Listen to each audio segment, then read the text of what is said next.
Bonjour tout le monde, moi c'est Guillaume Lajarige.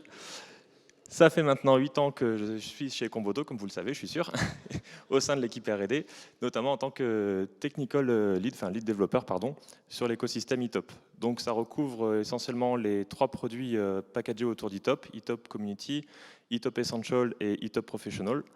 Le designer, que certains d'entre vous connaissent sûrement, qui est un outil qui permet de customiser du coup le data model de manière graphique en SaaS, ainsi que toutes les extensions qui sont accessibles à la communauté et au sein de nos clients. Mon rôle, c'est principalement d'assurer une cohérence et de la qualité dans tout ce qu'on produit et tout ce qu'on livre. Mais avant d'être développeur eTop, je suis surtout un développeur tout court. Et à ce titre, je contribue à titre personnel sur pas mal de projets depuis le temps. Voilà. Donc surtout des projets open source. Peut-être que certains d'entre vous en reconnaissent certains, comme JDOM, Gladys, qui sont des outils de domotique, et d'autres choses un peu plus connues comme Bulma, Symfony ou Bootstrap. Et aussi, bien sûr, sur eTop. Donc sur eTop, je contribue de différentes façons. La première, c'est des extensions qui sont faites par des tiers, par exemple Christophe, Pascal, via des PR de traduction, mais aussi en faisant des extensions sur mon temps libre. Donc, parmi ces extensions, voilà, elles sont principalement ici. J'insiste, ces extensions sont faites sur mon temps libre, elles ne sont pas faites par Combodo. Du coup, Combodo ne les supporte pas forcément, sauf exception. Et justement, aujourd'hui, on va parler de ces deux-là, celles qui permettent de gérer un data center, et celles-ci, par contre, le sont supportées par Combodo. Donc, je vous fais juste un petit récap des fonctionnalités principales, et ensuite, on fera une démo pour rentrer un peu plus en détail dedans. Ça sera peut-être plus pratique qu'une énumération orale. Donc, la principale fonctionnalité de cette extension, c'est d'avoir un rendu graphique aussi bien des racks que des châssis pour voir où sont les éléments à l'intérieur et permettre ainsi de les gérer un peu plus simplement. On peut aussi faire une édition graphique plutôt que de rentrer sur chaque objet et d'éditer les positions ainsi que les éléments sur lesquels ils sont positionnés. On peut faire du drag and drop, ça permet de changer les choses un peu plus rapidement et un peu plus simplement. On a aussi ce que j'appelle la gestion des châssis complexes. Donc c'est ce que vous voyez ici, là qui s'appelle Enclosure 02. C'est des châssis dans lesquels on va avoir différents facteurs de forme et la manière dont on va pouvoir les représenter à l'intérieur. On a aussi la gestion des différentes capacités, donc c'est-à-dire dans mon rack, quelle est la consommation électrique contractée auprès de mon rack et où j'en suis au niveau de ma consommation et quelle est la consommation attendue par tous les éléments qui sont à l'intérieur pour voir si je suis dans les clous ou pas. La capacité en termes de poids, parce que chaque rack a une capacité en kilos maximale, donc il ne faut pas la dépasser, sinon le rack peut s'affaisser. Et pareil pour le taux d'occupation. Donc le taux d'occupation, c'est simplement est-ce qu'il me reste des emplacements libres sur chacune des faces de mon rack. Il y a aussi pas mal de contrôles de cohérence. Donc les contrôles de cohérence, ils sont optionnels. On peut même, soit ils seront uniquement affichés, soit ils seront bloquants, mais on peut aussi complètement les désactiver.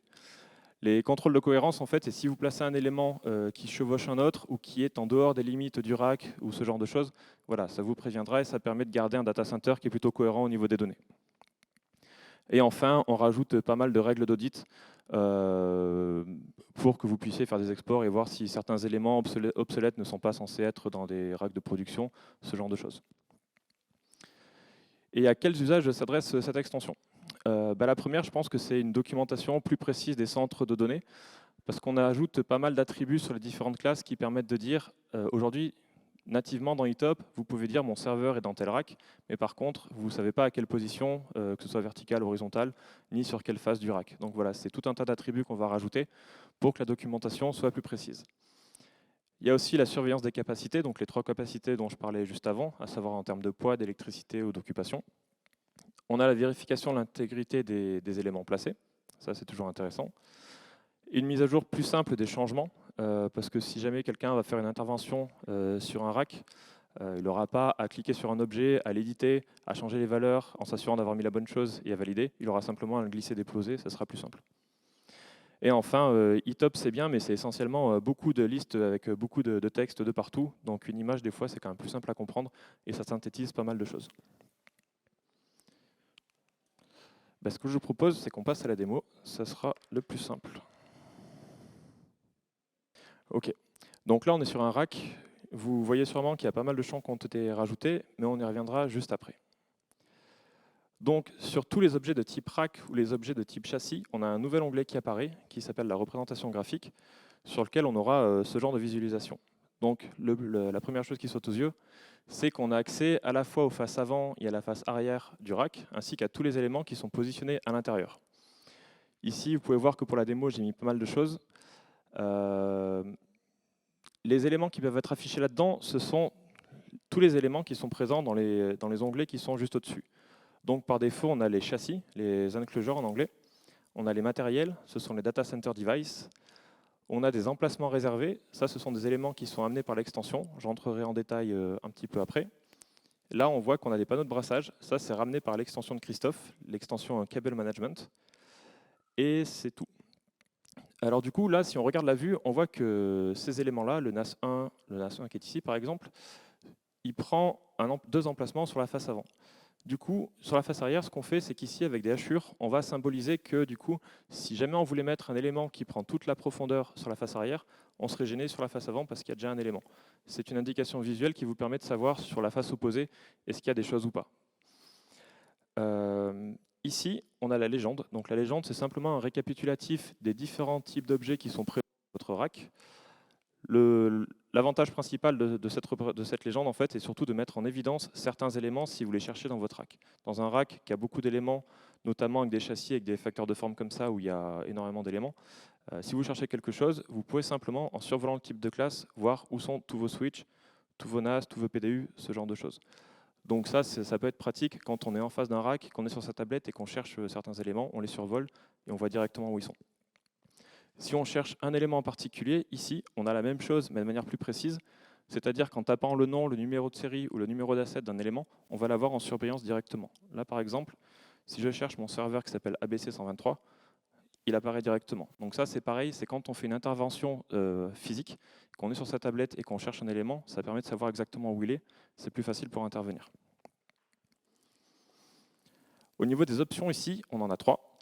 La première, c'est savoir si on va afficher les éléments obsolètes ou pas dans la vue graphique. Par défaut, ça va reprendre la préférence utilisateur que vous avez mise dans les tops, mais vous pouvez par contre la surcharger et la changer objet par objet, donc c'est-à-dire rack par rack. Là, vous voyez que les éléments sont préfixés avec le petit œil barré, comme d'habitude. La notion de grille, ça va être pour les châssis qu'on appelle complexes, parce que là, vous voyez que mes serveurs et mes PDU, quand je les positionne sur la grille, ça occupe un certain nombre de colonnes, et du coup, la grille aide justement à faire ce placement. Pour certaines personnes, ça occupait un peu trop d'espace visuellement.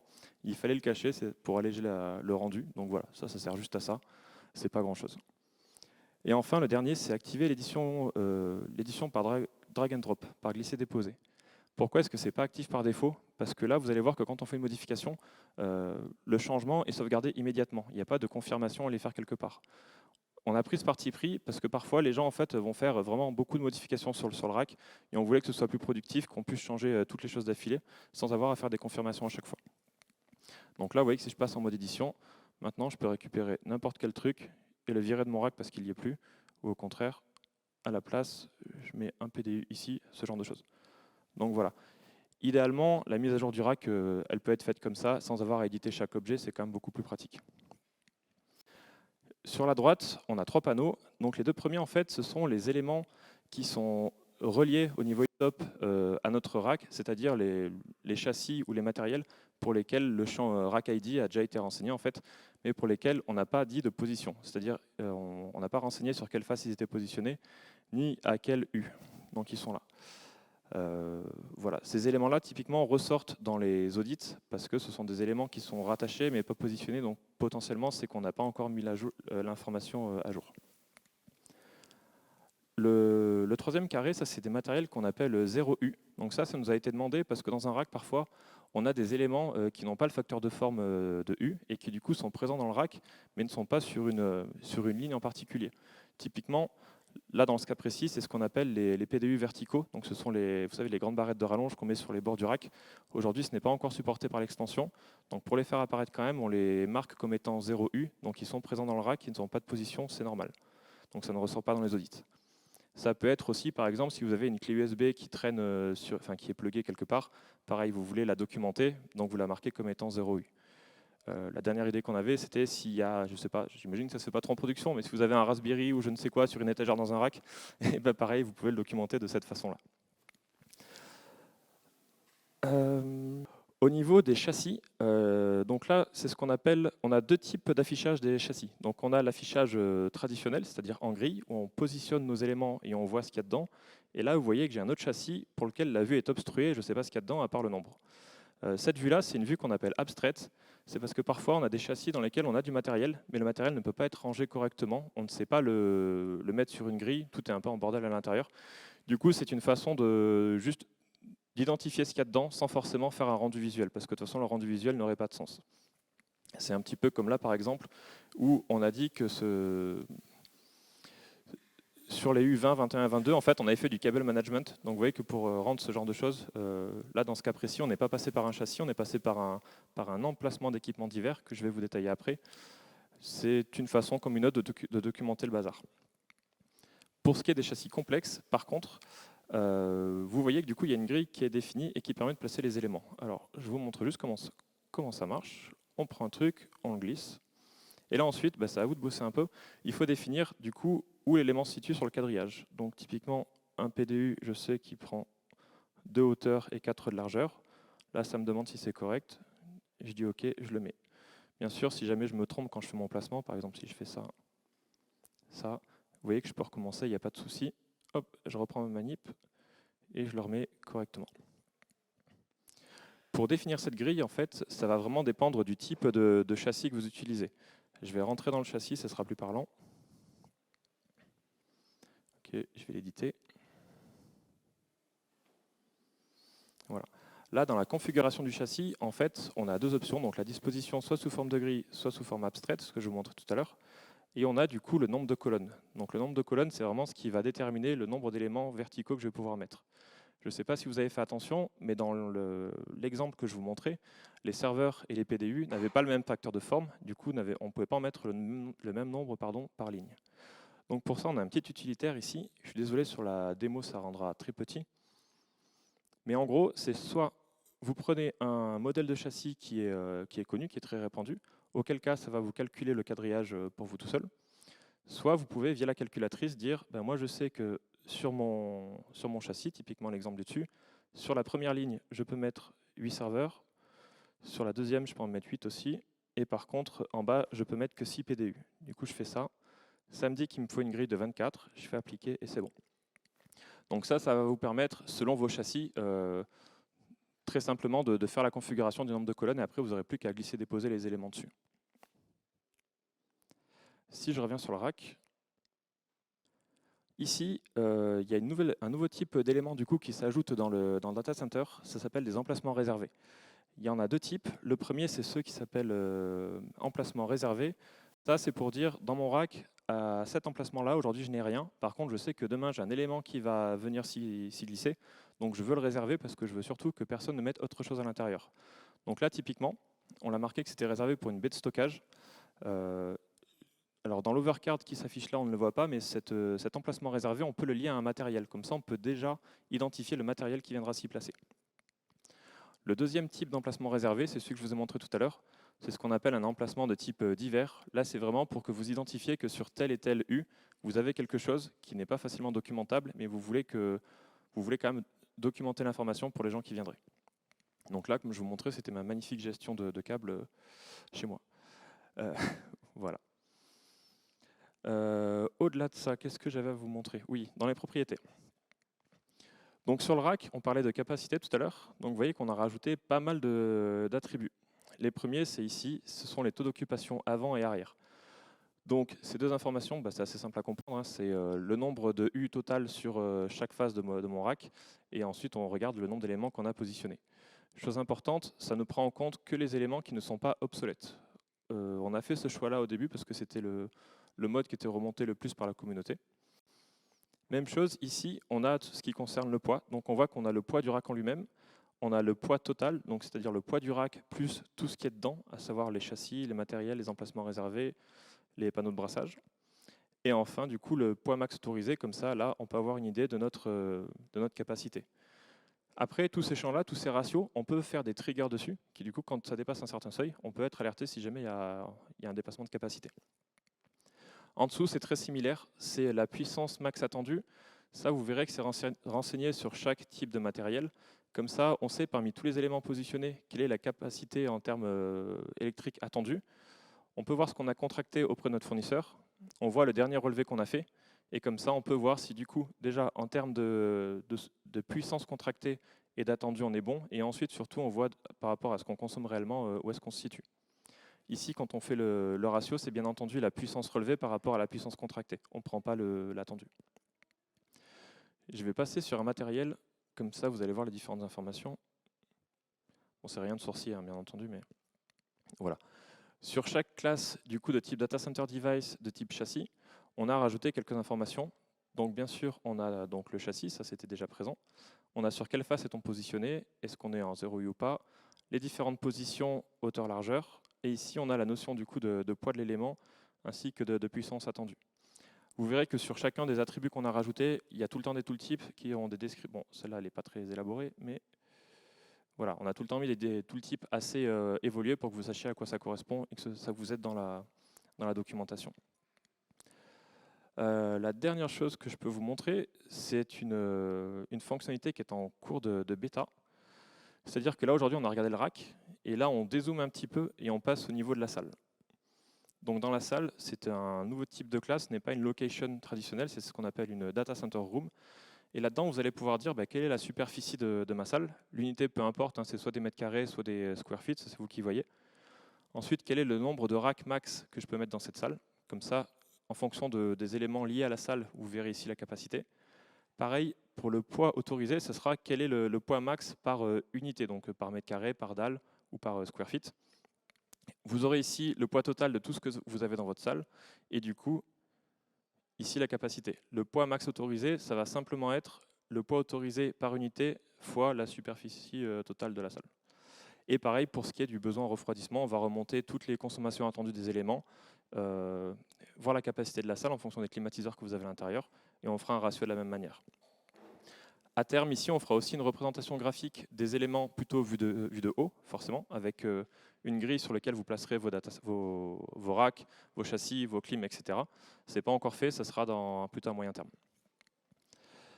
J'avais un dernier truc à vous montrer, c'est que là, si je reviens ici, donc là, vous voyez, je suis sur ma vue rack, mais du coup, cette vue graphique, elle est aussi disponible sur les châssis, parce que les châssis, on les considère comme étant des hôtes à part entière aussi, et un châssis peut vivre sa vie en dehors d'un rack. Donc là, si je viens ici, vous voyez que je retrouve mon châssis avec ses éléments et sa vue avant et sa vue arrière. Et là, comme je vous disais tout à l'heure, on a à chaque fois les emplacements occupés sur la face opposée qui sont mis en évidence. Pour la démo, je pense que c'est bon.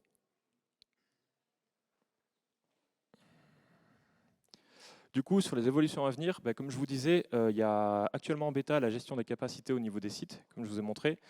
Et plutôt à moyen terme, donc dans 2 ou 3 versions, on aura la visualisation graphique de la salle, vue du haut, ainsi que le support des éléments utilisant toute la profondeur. Là, je vous ai montré sur un rack, on avait du coup les indicateurs d'éléments sur la face opposée.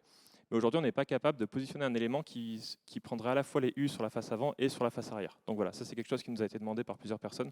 Donc on va le mettre en place prochainement. Voilà, c'est tout pour moi. Si jamais vous avez des questions, c'est le moment. Si les questions viennent après coup, n'hésitez pas à me contacter là-dessus et j'y répondrai volontiers. Merci. Du coup, quand on a la vision salle unité, Oui. ça se reporte automatiquement sur les racks. Alors, pardon, le poids, réflexe. au niveau du poids, c'était au niveau du poids. Pardon ? Au niveau du poids, oui. On a la vision de la salle et on a le poids total de la salle et le poids par unité. Et du coup, est-ce que quand on code ça, est-ce que ça se reporte automatiquement sur le rack ou... C'est bien de là que vous parlez ? C'est sur cet objet-là ? Oui, c'est ça, ouais, le room. Alors c'est plutôt l'inverse en fait. C'est quand vous allez relier des racks, identifier des racks comme étant dans cette salle, c'est le poids total présent dans la salle qui va se mettre à jour automatiquement. et qui du coup mettra aussi à jour le ratio de capacité utilisé. Oui, je ne l'ai pas précisé, mais tous les ratios que je vous ai montrés là, que ce soit sur le rack ou sur la salle, je reviens juste en arrière. Hop. Ici, sur le rack,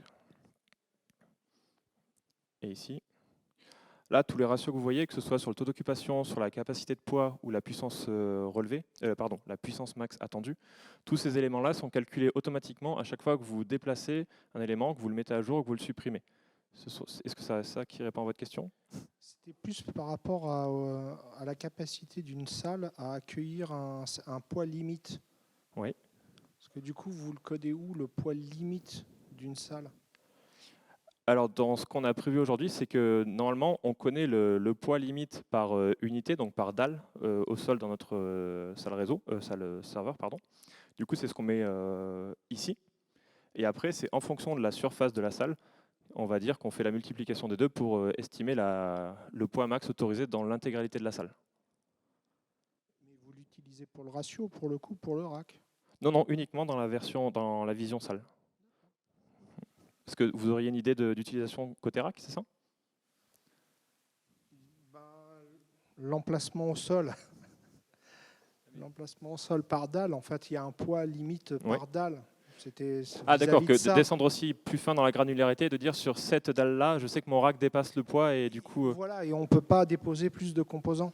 Oui, non, là aujourd'hui c'est vrai que ça ce n'est pas fait. Par contre, on pourrait très bien imaginer un check d'intégrité comme on a fait un peu quand on place des éléments dans un rack, en disant si je déplace ce rack ou si je le mets à jour, je dis qu'effectivement ça remonte comme étant d'un poids trop élevé. C'est une très bonne remarque. Tu n'as pas eu la demande pour faire des dalles dans la room? Non, pas encore. Okay. On ne modélise pas encore la dalle au sol. D'autres questions? Ton serveur, ton rack, pardon, il occupe N unités. Tu sais la capacité totale de tes unités, enfin de ton rack, puisque tu connais la capacité de tes unités. Donc tu pourrais imaginer que quand tu rajoutes un serveur dans un rack, tu sais exactement si ça dépasse ce que le sol peut supporter, puisque ça c'est ce que peut-être... Non, tout à fait, c'est complètement pertinent. On n'est pas encore allé jusque-là, mais je pense qu'il faudra le rajouter, ouais, tout à fait. Facile, ton rack, il est peut-être sur des demi-dalles, comme dirait Joli Thorax dans Astérix. Mais bon, bref, c'est une autre histoire. Mais on résoudra ce problème-là sur la vision graphique, on pourra se mettre que sur des dalles entières. Voilà, comme ça, moi. Surtout qu'à mon avis, il y a des clients qui louent un certain nombre de dalles dans une même salle. Ouais, possible. Et les paramètres de chaque serveur, de chaque châssis, en termes de poids, de consommation, de ventilation, etc., c'est un attribut de chaque serveur ou il y a une bibliothèque de modèles typiquement, quand on achète des serveurs, on les achète par palette. Donc, Oui, tout à fait. Alors ça, c'est une très bonne question. Et au début, quand j'ai commencé l'extension, c'était un peu la frustration. C'est que pour moi, tous ces attributs-là auraient plutôt dû être ici sur le modèle, sur la typologie, quoi, que directement sur l'objet. Mais pour faciliter l'usage de l'extension avec les gens qui auraient customisé les data models, j'ai pris le parti de les mettre au niveau de chaque objet, parce que sinon, ça rentrait trop en conflit, quoi. Donc, c'est pas idéal, mais du coup, c'est dupliqué. Ouais. Mais c'est la première question que je me suis posée quand j'ai fait l'extension, parce que ça me paraissait tellement être une hérésie de dupliquer l'information à chaque fois, mais bon. C'était pour simplifier la compatibilité avec les différentes. Un certain nombre, ça va devenir fastidieux à maintenir, quoi. Oui. Après, je sais que ce qu'ont fait certaines personnes, c'est qu'ils ont l'extension Object Copier aussi installée sur leur e-top. Et du coup, quand ils dupliquent un rack, ils vont venir sur un rack existant, ils vont le dupliquer sans prendre ce qu'il y a à l'intérieur, donc le matériel. Comme ça, ils auront déjà toutes les caractéristiques déjà pré-remplies. Ça peut être une solution de contournement. On peut coder des enrichissements. Merci beaucoup. Bonne journée.